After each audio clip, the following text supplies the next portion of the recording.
Is Tony available? Tony's here, okay. So let's go ahead and move on to our upcoming hearings, permits, and public comment periods. Go ahead, Tony. Mr. Chair, members of the CAB, thank you for the time. Does everybody have a copy of the handouts, please? Great, thank you. So you may recall back last fall, I was asked to provide periodic updates to the board on upcoming permit activity. That spans hazardous waste, water, surface water, a few other activities. So I don't know if I'll take 30 minutes or so today. If you look at the single blue slide, you'll see the list of everything that's coming up right now. Oh, you actually do have slides. Excellent. I didn't know where it would be projected. Yeah. Now I have to see if I can see my notes. So the first item up there is the National Pollutant Discharge Elimination System. Oh, thank you. NPDES permit. That's when you say NPDES, that's the permit that everybody thinks we're discussing. That currently covers 11 outfalls at the laboratory, and we talked a little bit about that when I was at the CAB meeting in Taos back in, I think that was September or October. That permit is essentially written by EPA, that's my understanding. It's awaiting review and or signature. We expect to see that literally any day. Could be next week, could be a month out, I don't really know. Typically, those permits come with a 30-day compliance schedule on them, so we'll have about 30 days to get that implemented. I don't know exactly what's in that permit, so I can't tell you if there are any terms or conditions in there that we would have difficulty with getting implemented at all or in some particular period of time, but it's on its way. The second permit on there we also discussed in Taos. That's the groundwater discharge permit for the RLWTF. The public comment period on that particular permit closed last month, December. NMED has received comments and they are in the process of resolving those comments. In terms of schedule, it's not clear to me what we will see and when we will see it, but I suspect we'll see some activity in the next couple of months, most likely. And that permit applies only to the RLWTF.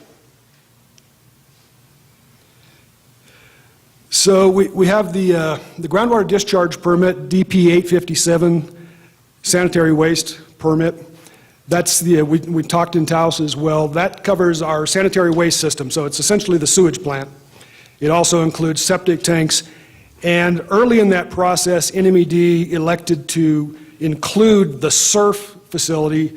Initially, SURF was proceeding on a separate permitting activity, but they rolled them all together. The SURF is the Sanitary Effluent Recycling Facility. All of the water that goes through our sanitary plant right now is piped up to the SURF, and that water is cleaned up and polished and reused in our cooling towers. We're reusing right now a significant fraction of our wastewater.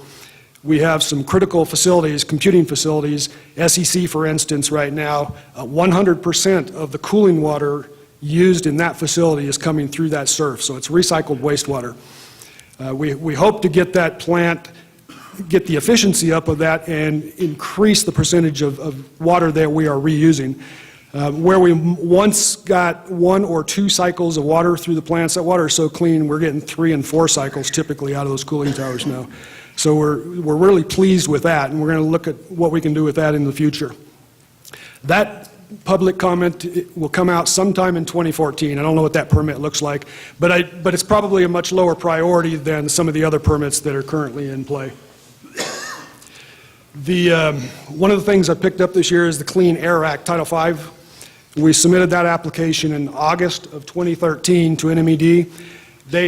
I actually said they'll publish a draft up there by February, but actually they have to have the permit out. So they will have a draft out for public comment sometime prior to that. That covers things like the asphalt batch plant, for instance, some of the larger sources. We have a batch plant like the highway department has. Ours doesn't run very often. It's very small, but we do have a permit for it.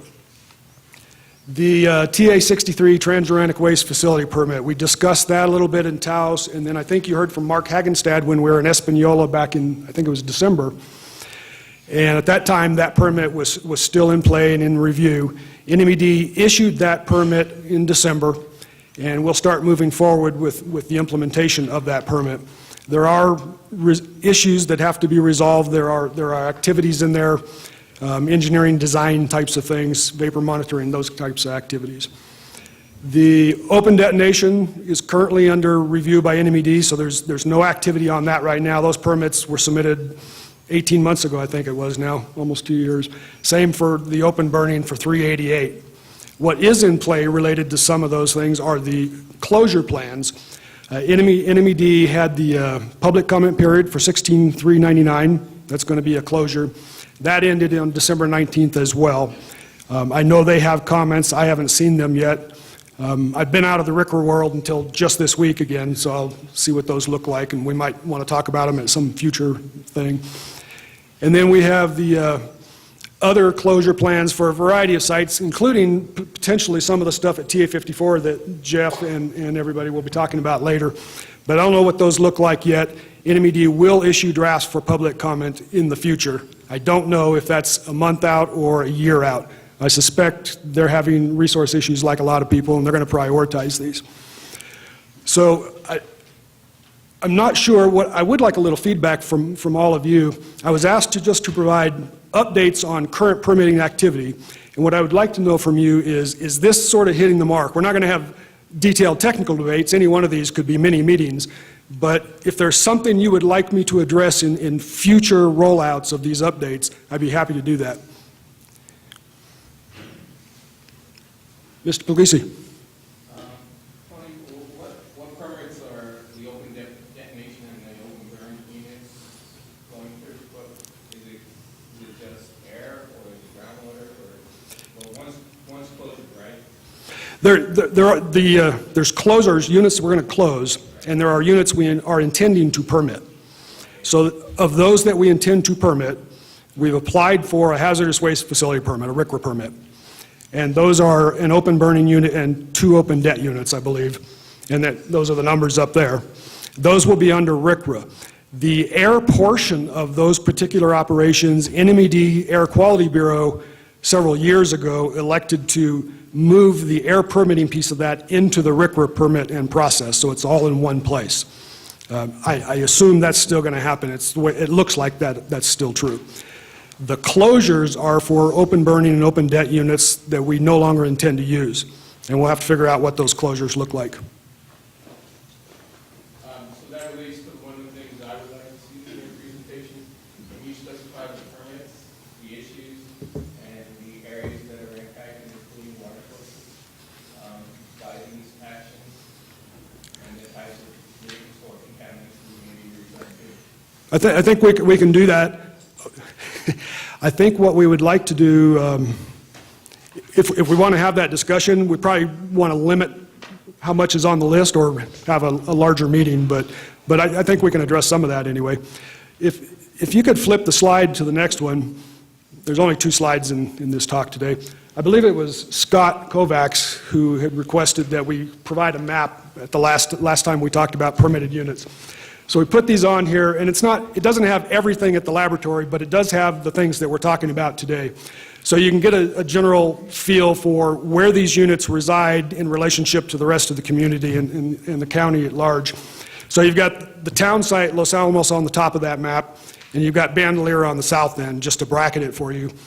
And you can see the open burn site, Alex, that we were just talking about is at TA-16, that's the one on the left. And then we have 2 open det sites, the OD labels, one at TA-36 and one at TA-39.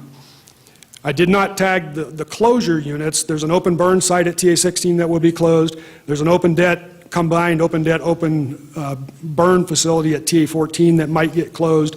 And one of the 2 sites down at TA-39, one's going to be permitted, and we intend to permit one and close the other.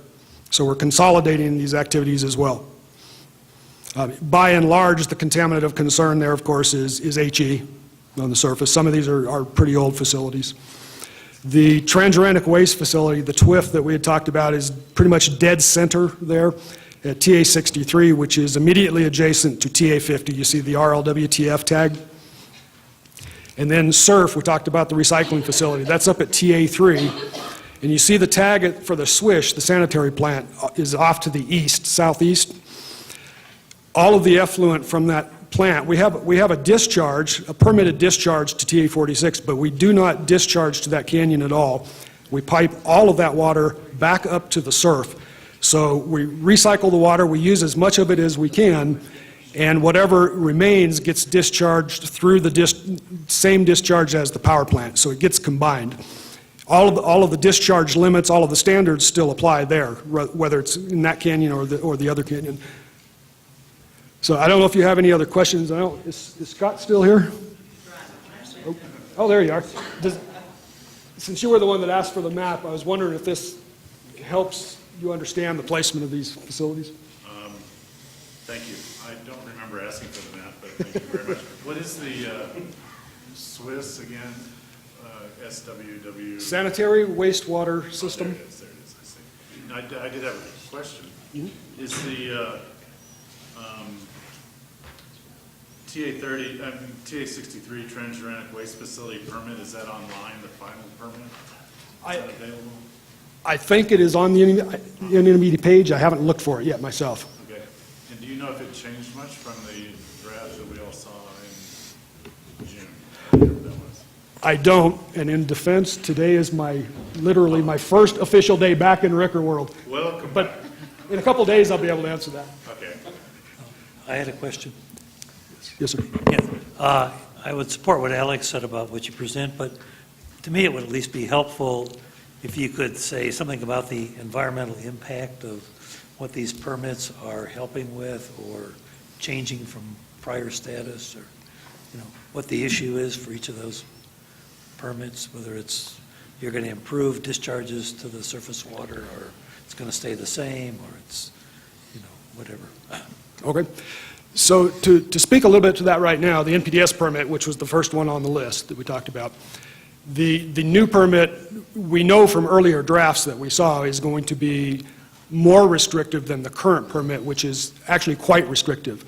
And we have effluent limits for each of the outfalls. Cooling towers tend to be regulated approximately the same, but things like RLW, SWISH, they have additional parameters, metals, radionuclides, whatever they might be in there. And the water that's coming out of those units right now is, compared to past operations, is much cleaner.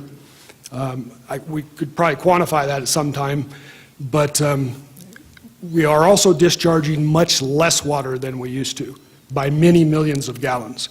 Our processes have become more efficient. So we have cleaner water, we're discharging less water, and we're discharging to fewer locations or fewer drainages than we have in the past.